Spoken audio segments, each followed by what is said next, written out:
Windows XP was a software colossus, a version of Windows so popular it became a double-edged sword for Microsoft. As support for XP finally ends, Adventures in Tech takes a fond look back at the last of the great operating systems.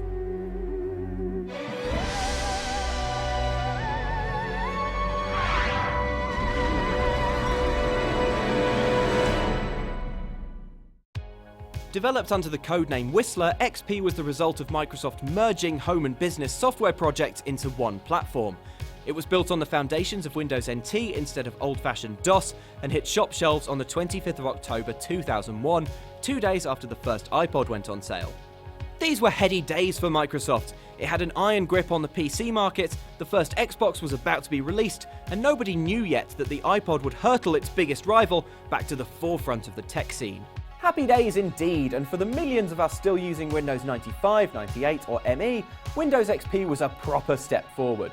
Microsoft took an electric sander to Windows, filing off every sharp corner and pouring paint all over every menu and icon. The start menu was stretched to 2 columns, it became easier to burn CDs, and you could switch users without quitting all your programs. Newcomers benefited from a soothing tour feature that walked you through the interface.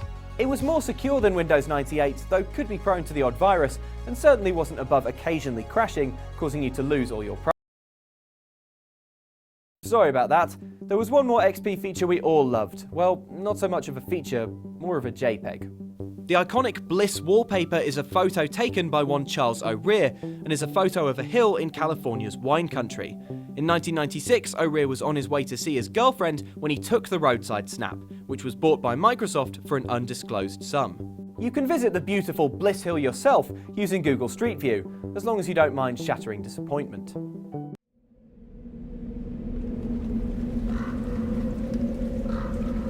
XP was well received. CNET gave it 4 stars, praising the new design, which worked just as well for novices as it did for hardcore users.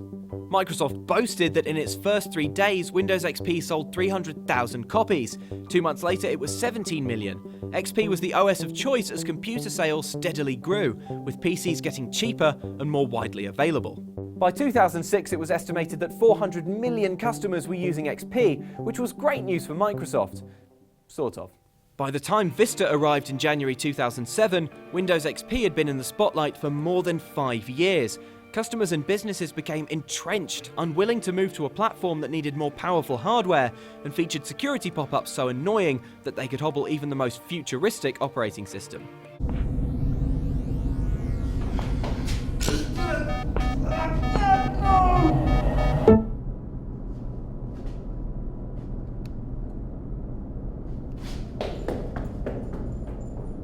Today, Windows XP is still reckoned to be running on 1/3 of the world's PCs, an enduring popularity that forced Microsoft to extend support.